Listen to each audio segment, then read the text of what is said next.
administration and the current Congress, it's going to be a long time to get out of this mess.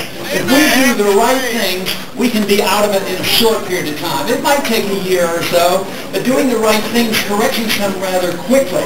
But our problem is that we've gotten into this mess because government was too big. We had too many individuals in Washington that didn't take their oath of office seriously.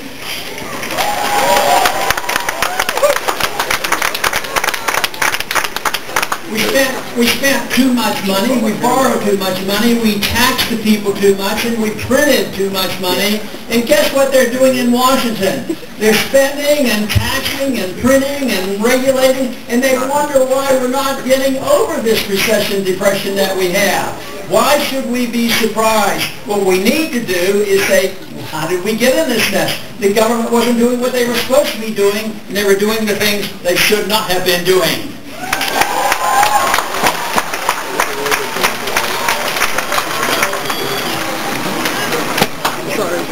If you look at the Constitution carefully, it's a thou shalt not document, and thou shalt not is on the federal government. It was meant to bring people together and different states together, and people get brought together, and the government was supposed to be local. But what their fear was is the government, the central government, would get too big, so they tried to put some restraints on the central government. And they wrote into the document, Article 1, Section 8 certainly mentions exactly what the government's allowed to do and what Congress can legislate.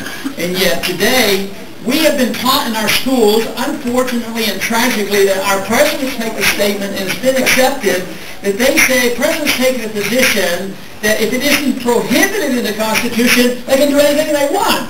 And that is not right. The only thing a president can do...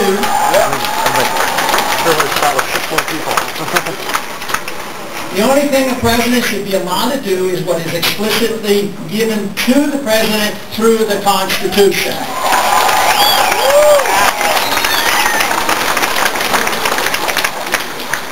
For instance, in an open republic, in a true free society, the government should be very, very open. The people's privacy should be very, very secret. But now we have a government that undermines our privacy and keeps themselves secret. The CIA, the FBI, as well as the Federal Reserve operates in total secrecy, and we need to change that, obviously. For months or years at least, people have said, and I've said in the past, that we should stop this spending. We're passing this debt on to the next generation, and we can't do that. And some people still say that. I especially don't say that anymore, because I think we're at the point of not passing it on to anybody. What we're doing in Washington today is passed on to the current generation if each and every one of us is suffering the consequences of many, many decades of the undermining of our personal liberties and the rule of law under the Constitution.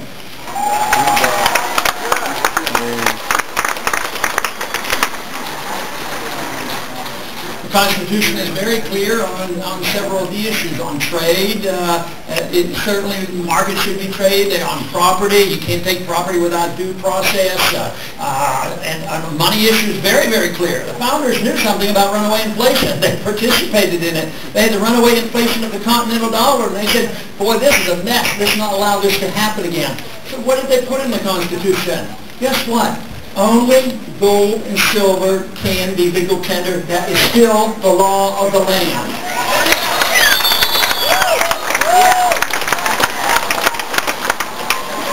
And also there's a prohibition in the Constitution that you can't emit bills of credit, which is paper money.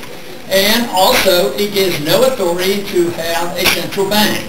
So the law of the land contradicts everything that we have been doing, and this is very significant because if you look at history a little bit, you will notice that the downslide on our protection of our liberties, our Constitution, our economy, and our foreign policy occurred approximately 100 years ago. Certainly 1913 wasn't a very good year for us, as we know, because that was the introduction of the notion to set the stage for endless growth of government and consumption of wealth. And that was the giving to the people the income tax as well as the Federal Reserve, both need repealed.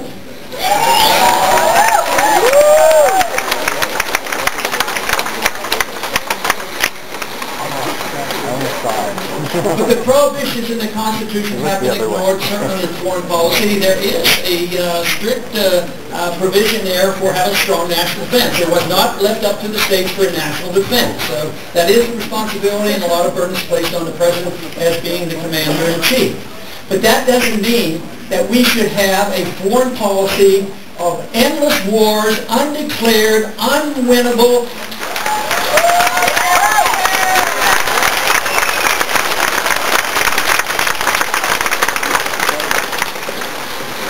As a constitutional president, I promised that I would never go to war without proper permission by the Congress from the people, and if there's necessity to declare a war, you declare the war, you fight the war, you win it, and you get over it, and you come on home.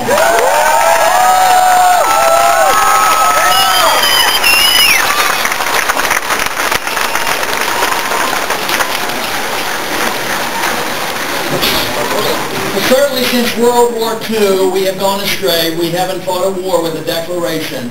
Not only that, do we allow our presidents to take us to war, we allow our presidents to casually go to war. Sometimes they inform the Congress, sometimes they mention it to the people, but they get their authority from the United Nations. No, we shouldn't ever do that.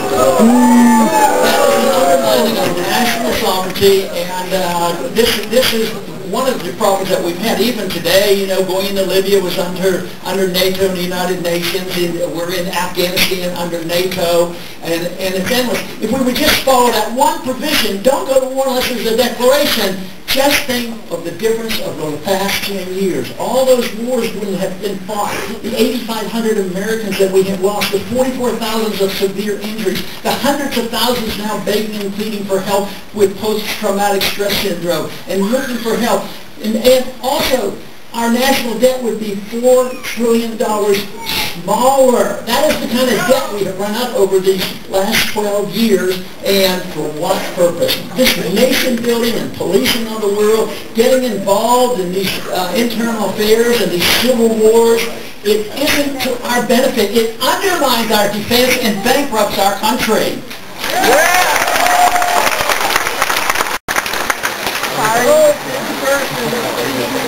Not too infrequently when I speak, I take it seriously. They'll say, okay, I think I sort of agree with you about bringing troops home, but how fast can you bring the troops home? I said, as quickly as I can get the ships over to where they are, and I just bring them home.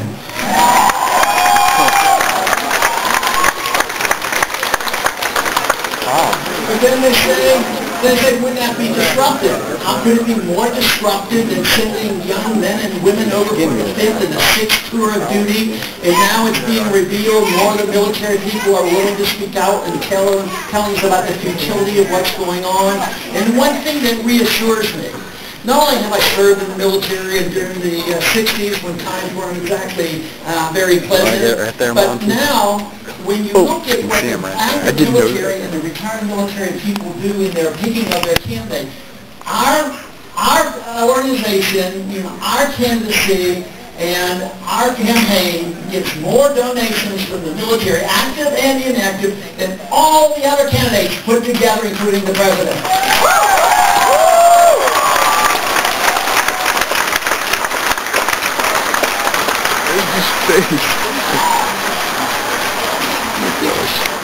So the foreign policy obviously has to be changed. We don't have to think 1 minute that we would be less safe. We would be more safe.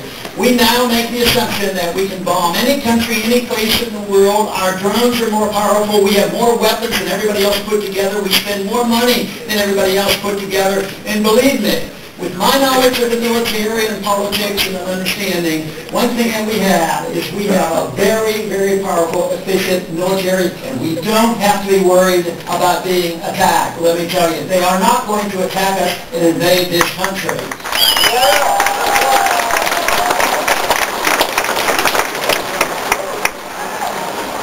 But that doesn't give us license to push ourselves around the world. And this is our problem. We've done too much of that, and we have built up too many enemies because of it. The founders were very much aware of this. They talked about the relationship, and they wanted friendly relationship and trade with any country that will offer that. They didn't believe in trying to punish people by sanctions, and they certainly didn't put in the Constitution that if you can find a friendly dictator, you can give a lot of money to bribe them.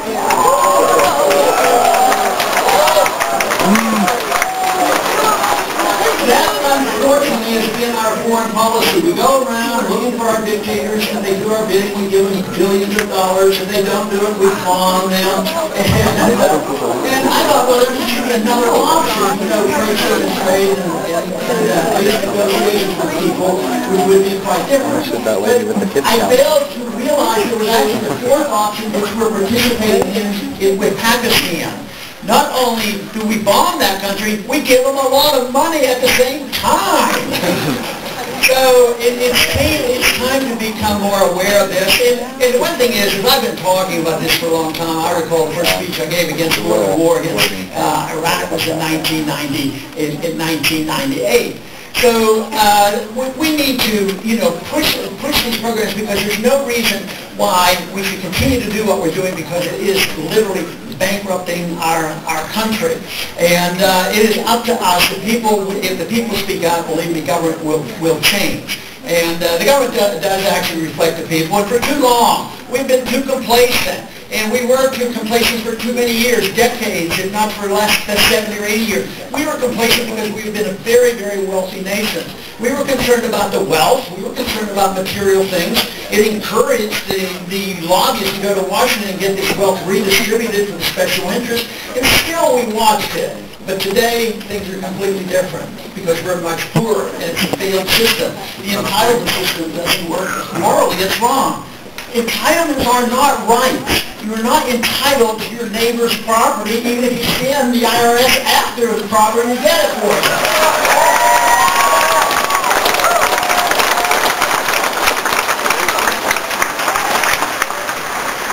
Many people have voted for the entitlement system over the many decades with good intentions, and I understand that because there are a few who know exactly what they're doing and they knew what the consequence would be. A lot of people say, well, there are going to be people who are falling through the cracks, and the only thing that we can do to help people is have a government program.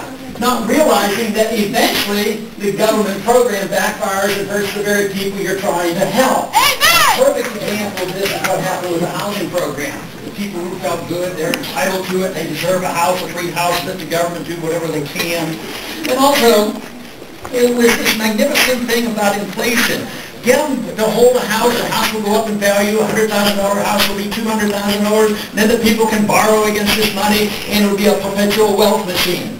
Not realizing that Austrian free market economics fully explained it, that that's what you call a bubble that's created by the Federal Reserve, loose monetary policy, and that's where the trouble comes from.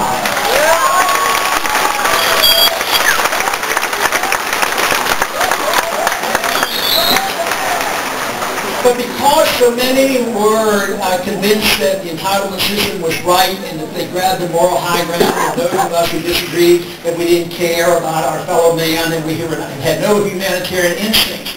But the true humanitarian has to understand if you care about your neighbor, if you care about prosperity, if you care about the middle class, and if you want to maximize wealth and fairly distribute it better than any other system, you have to believe in freedom. You have to believe in sound money. You have to believe in the free market. Otherwise, it's a failed policy. It's a shame that we haven't been able to convince people in the past that a system of freedom is a humanitarian system. Instead, we lost that argument, but guess what? We're starting to win it now because the failure is all around us, whether it's the failure of the housing program or the failure of the foreign policy with these endless wars, the failure of the government to protect our civil liberties. In the name of freedom, they come and attack us and invade our homes without search warrants. Let me tell you, the defenders of the revolution and the writers of the Constitution would be embarrassed if they knew what we were putting up with our own government.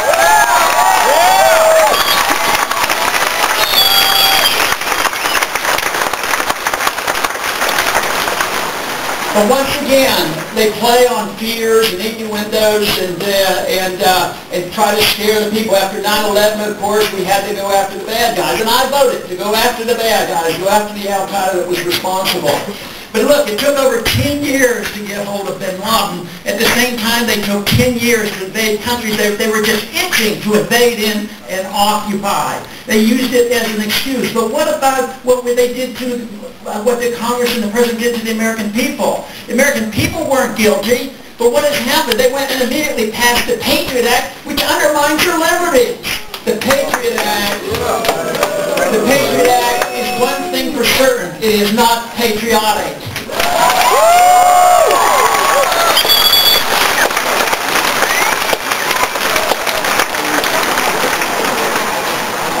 So the best thing we can do with the Patriot Act is repeal it as quickly as possible.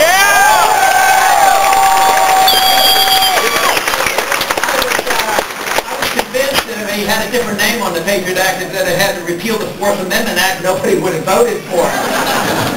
So instead of saying we're going to repeal the Patriot Act, how about restore the Fourth Amendment to the American people?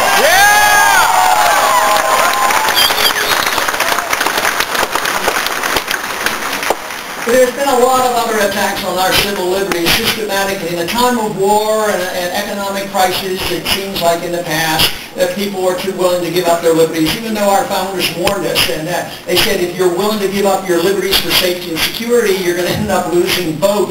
And I am convinced, the more I think about it, I'm absolutely convinced, if it is safety and security that you want, you never have to give up any of your rights at all, any of your privileges, never.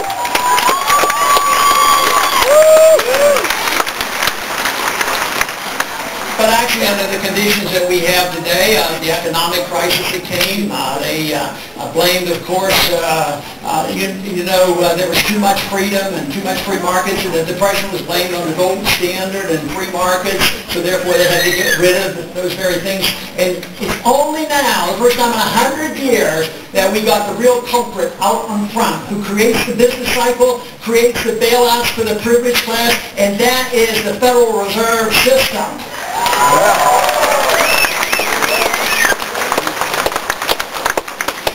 But the entitlement system has been with us too long, and this idea that entitlements are right is absolutely wrong. They are not rights. You do not have these rights to take from other people. But this is the reason that we have to understand what personal liberty is all about. And we have to know where liberty comes from. It doesn't come from our government. Our government can't give us our liberty. The government can't give us our right to our life. They're supposed to protect our liberties and protect our property, but they have done the opposite. We have to understand that our lives and our liberties come from our Creator, not from our government.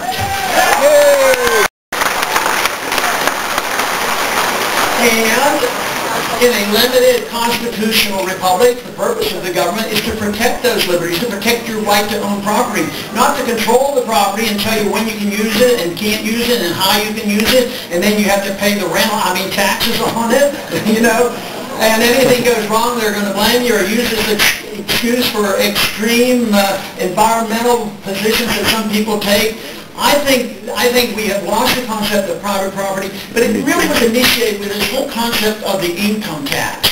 The income tax, even if you paid a small amount, is very, very dangerous, because the income tax is based on the assumption that everything you earn belongs to the government. But then the government will write a law and permit you to keep a certain portion as long as you follow the rules and what the conditions are. So we've conceded the whole argument that it belongs to the government, and therefore they control our property, they control our lives, and undermines really the productive segment of the economy. And this is why I'm so sad that we weren't able to defend this position, because there's no reason in the world why we should ever give up on the defense of this if we care about people. If you want to help people, you want prosperity, you want jobs. But look at the results. Today, I think the evidence is so clear, more than ever in our history. Before, we'd have these mild downturns, but we would never have these horrendous debt. And this is a worldwide problem brought on through the monetary system.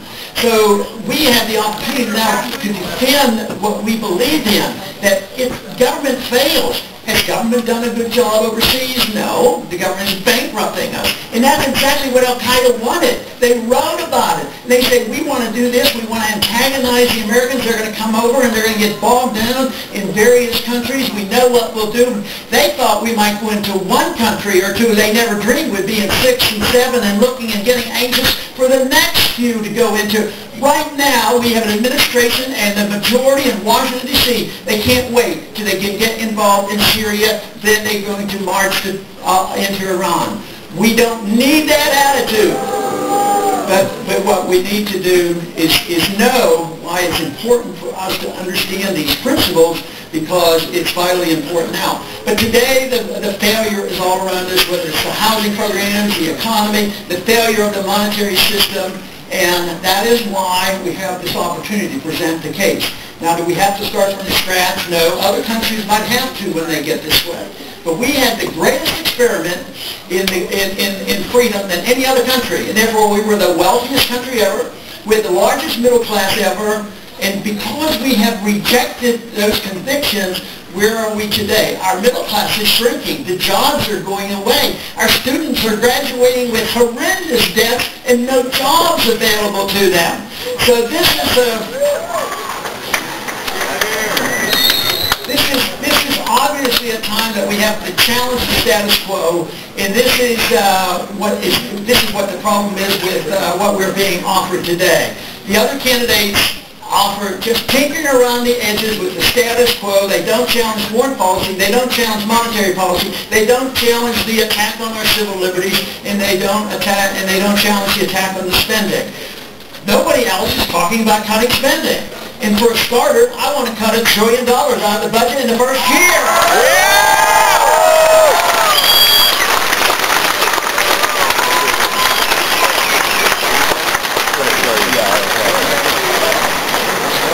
Now you have some people who will get up in the smaller audience when we get to discuss with you these and say, how's that going to help? The government's spending this money. Isn't this all an economic stimulus? I said, no, it's an economic negative. The government, where they get the money, they either inflate, which is destructive to all of us, or they tax us and they take it out, so we lose there. But then when they spend it, they say they invest it. Governments can't invest. They have no idea what investments mean. They spend it and give it to their cronies, and they bail out the rich folks on Wall Street and in the military-industrial complex, and they pass out this money. So it doesn't solve the problem at all. And this is why we have to say this is an opportunity for us to show what kind of conditions we have, where we have gone wrong, and what we need to do. But it wouldn't be all that complicated if we just had more people in Washington who at least read the Constitution. That would be helpful.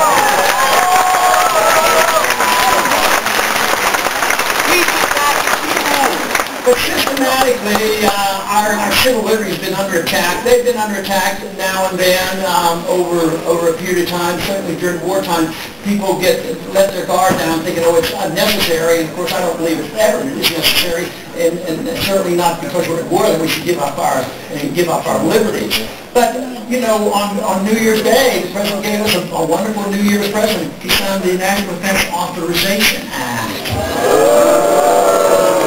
So now the Congress did this, wrote the bill for him, and said that he can use the military to arrest American citizens if they're a suspect, with no charges, no trial, no attorney, secret prison, and held indefinitely. That's put into the law. So one thing, in addition to what you would see in a republic with the elimination of the income tax and the Federal Reserve, you would see the repeal not only of the Patriot Act, you would make sure the president can never arrest somebody with the military on suspicion.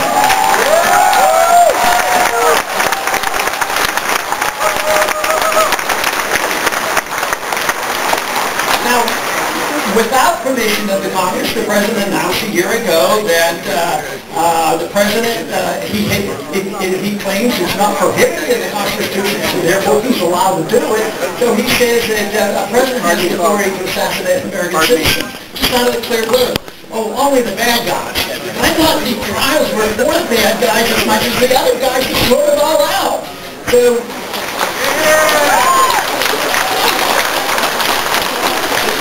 I mean, we gave trials to Nazi war criminals. We gave trials to Timothy McVeigh. We've given trials to the really terrible people. That is what it's supposed to be. But to just say that they're a suspect, in the laws now say that a suspect is somebody that just might be associated with an organization. Just an association. Maybe that's visiting a website. Maybe it's getting emails. Maybe it's attending a meeting. Who knows what it means? It's very, very, very bad. So this is why I am sure our fathers would be very, very disappointed with what we're doing. But the good part is a lot of people are waking up to this and they're becoming aware of exactly what's happening in Washington. They want to see it change.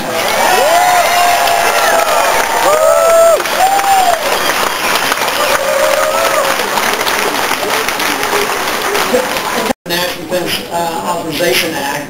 All I needed to say is exactly what I did a few minutes ago, say the name of the bill, and there were boos and hisses because the people knew exactly what I was talking about. But I know you didn't hear it on national TV, you didn't hear it from the politicians, and you don't read it in a newspaper, but fortunately we do have an internet, and that is the way information of great value is now being spread.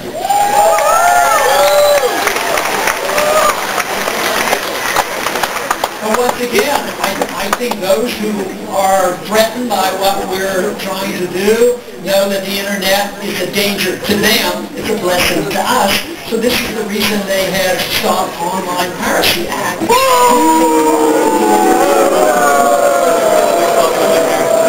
But this should give us encouragement because a lot of people heard about it. And a few of us spoke out. And guess what? They heard your voices. And they withdrew those bills both from the House and the Senate.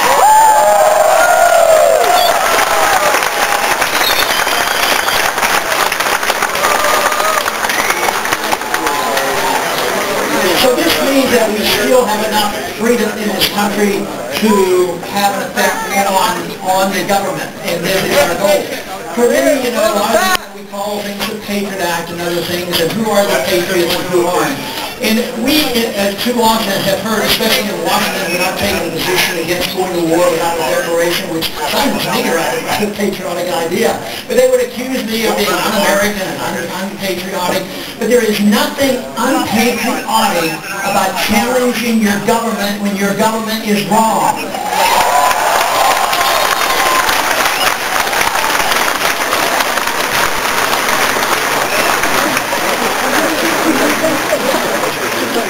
That, unfortunately, makes it very easy for us to be patriotic because so many opportunities to challenge our government. Because we can do it from, property rights on down and monetary policy and war policy, the whole works, and civil liberties. But we are at a point where we have to make a decision. If we continue to do what we're doing and not cut back from spending, they say, well, we can't let anybody go through the cracks and nobody's proposing this. If we can continue to do this, we destroy everything. Because we'll have runaway inflation. You cannot spend money endlessly. You can't have a debt of $1.3 or $1.6 trillion every year and monetize that debt and print the money. They're still taking our money, and that's why it's holding together. But one of these days, there's going to be an event in the world someplace, and already there's starting to be hints that they're serious about going into Iran. Oil is now $103, and they're expecting $4 a gasoline. As a matter of fact, I think up in this area, gasoline prices are pretty high. But it can get a lot worse than that. And this will hurt everybody, no matter how badly you want to take care of poor people by sending them more money. What if the money doesn't work? What if it doesn't buy anything? So it'll be at a point of no return, and that's why continue to do what we're doing is the worst thing that we can do. The most important thing is to get the truth. Instead of putting our heads in the sand and saying, oh, there's no problems, we can work our way out of it. The central bankers know what they're doing, and, Congress will finally get their act together. Well, that's a dream, isn't it? But this is important for us to figure out what we're going to do. And to me, it is not difficult. It would take a year or so to get back on our feet, but not much longer. Right now, we're into our fourth year of this super recession. If you talk to the people who are unemployed, actually, if you go back to the old method of calculating unemployment, it's 22%. And the government is saying, well, Maybe it's a little higher, but at least we don't have inflation. Yeah, we don't have inflation. Inflation, ask the people who are in fixed incomes who are receiving Social Security. They know darn well that they're not keeping up and their standard of living is going down. So just because they say there's no price inflation, believe me, they can't convince the American people, and they can get away with it for a while, and they can even fool the markets for a while. But now is the time that we have to make a decision, and the decision has to be, is it going to be more government, or is it going to be more freedom? I know where I would go.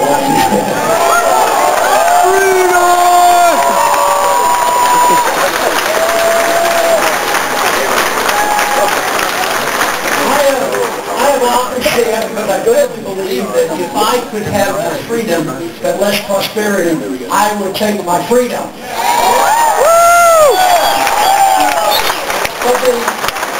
But the wonderful thing is we don't have to make a choice. The more freedom we have, the more prosperity there will be. But there's more self-reliance there has to be. Assumption that we're responsible for our lives. And that's what freedom is all about. Understanding that freedom comes to us, as I said, in a natural way. We get our lives and our liberties from an outside source, a natural way or a God-given way. And therefore, your life is your own. Your life is yours to make and make it worthwhile, or your life is yours to waste. It is up to you. If you deliver that responsibility to the government to take care of us from cradle to grave, they can't do it, but in their effort to do it, they destroy our liberties. And this is what has happened for too long, and of course, the benefits go to the wealthy rather than the poor that it was intended. But the magnificent thing about our country, at least in the beginning, but we have lost, is freedom was seen as a whole unit. Freedom was seen as an individual thing. Civil liberties, the right to our religion, the right to read books, the right to put into our bodies what we want. They weren't separate things. You know, they were all one thing. And then economic liberty was the same thing. But today we have some people took an effort to defend economic liberty and freedom in the marketplace. But there will be another group who say, well, we have to watch civil liberties, but we don't like the way you're spending your money. We're going to take your money and spend it for you.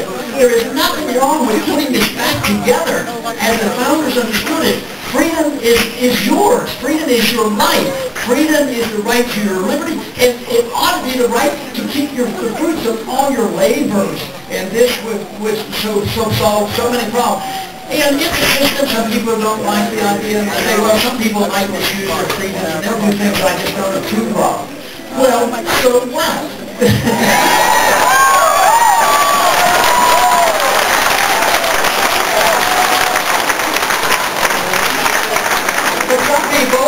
Some people might get their money, they might not spend it like I do, because I'm pretty much a miser. You know, I try to protect my money, and I'm not a gambler. If somebody wants to gamble, that's okay. But they shouldn't come to me and expect me to bail them out when they gamble their money away. Yeah!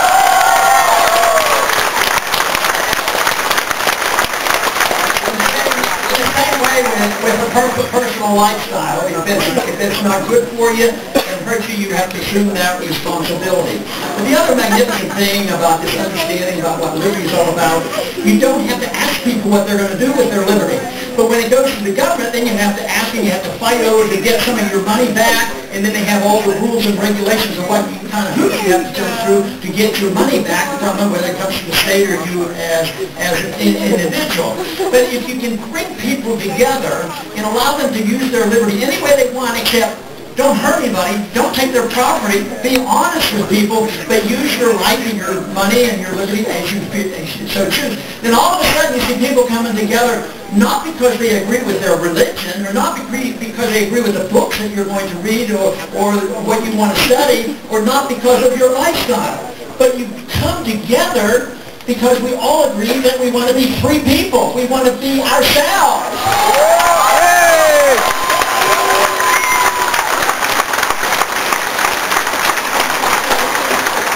And the one thing to remember is the fact that if you legalize freedom of choice and everything possible except that which chooses violence, it doesn't mean you endorse anything that they do. I mean, if somebody wants to take their religious liberties and practice a religion, you figure, well, that doesn't make any sense to me. But that's up to them as long as they're not pushing it on us. This is why, of course, theocracies are so bad, and our efforts to tell other people around the world. We don't want our next door neighbor to telling us what to do on Sundays and Mondays and Tuesdays. Why in the world should we accept the notion that the people around the world are going to accept us to tell them how to run their countries?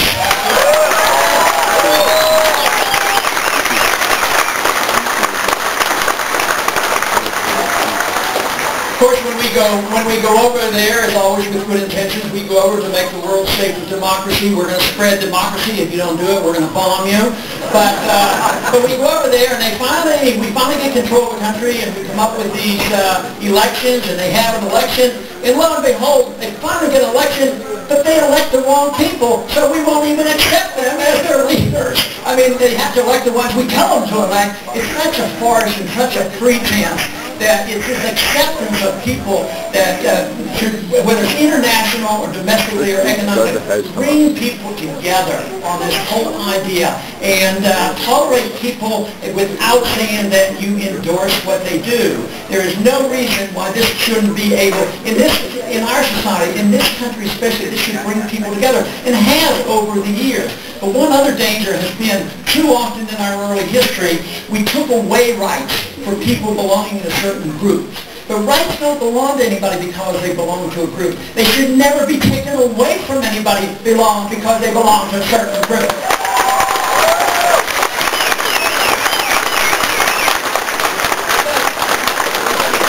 But also, privileges should be passed out, and rights cannot be passed out to certain groups. You don't have rights because you belong to a group.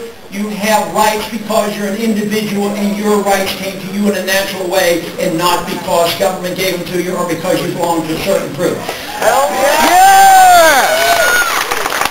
I am fully convinced that if we would restore this message and understanding, not go backwards at all, because freedom is a young idea. It's not thousands of years old. Tyranny is thousands of years old. Even inflation is thousands of years old. So it's just been in recent memory, not memory, but last 100 or 200 years, especially in our life, in the lifetime of our country, that this has been tested. And it worked rather well, and we gave up on it.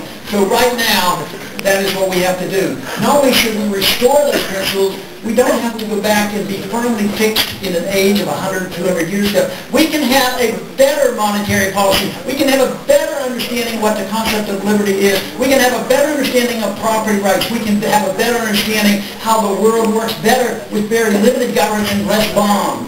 So this is a system.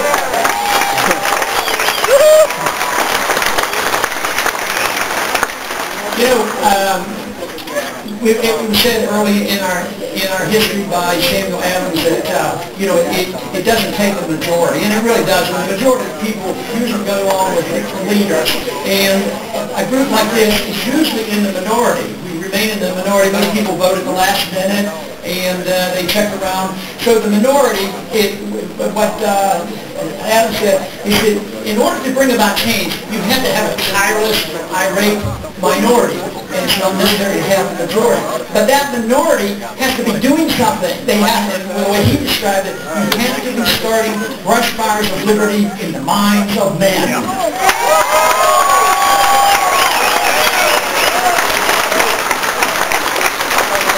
And that I can report to you is what's happening in this country today. There are a lot of brush fires every single day. Every day in the last few days I come and I finally got, there are already brush fires starting in these many, many communities around the country. People are looking toward this whole concept of liberty. So this is definitely moving in the right direction. We have people who have been sitting on the bylines for decades now. They sort of gave up. They didn't feel like they were being represented. They're coming out of the woodworks, and they do understand what real liberty is all about because it's coming alive again.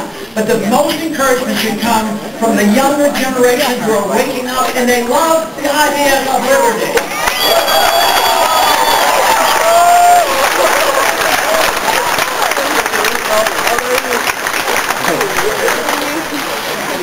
So in spite of our problems, we can be optimistic. We have a better chance now than ever before. So I welcome you. I hope you will stay.